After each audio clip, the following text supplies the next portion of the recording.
Buwan ng horoscope ng Taurus para sa Oktubre.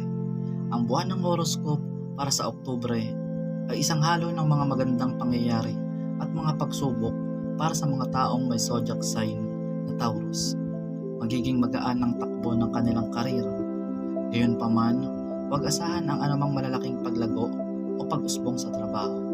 Maaaring hindi ka kilalanin para sa iyong mga karagdagang pagsusumikap o dedikasyon sa trabaho.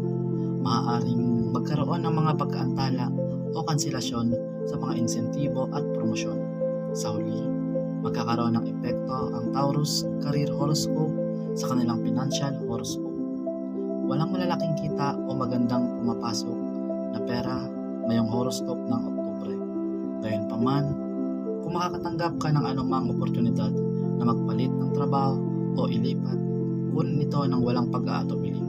Pangalawa, may mas magandang pagkakataon na magtagumpay ka sa iyong susunod na trabaho kaysa sa kasalukuyan.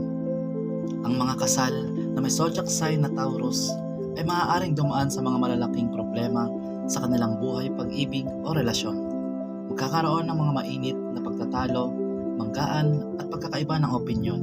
Ang mga bagay ay maaaring maging napakasakit na maaaring humantong sa paghihiwalay.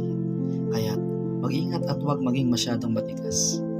Si Mercury ay nasa ikalimang bahay, kaya't may magandang pagkakataon na magtagumpay ka sa akademikong larangan.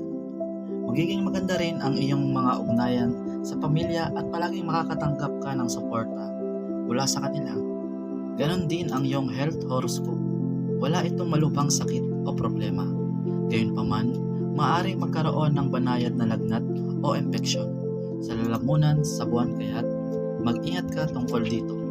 Isang tip para sa Taurus horoscope ngayong Oktubre, ang pagbabasa ng Durgaya Namaha ng 108 beses araw-araw ay makakatulong sa iyong financial horoscope.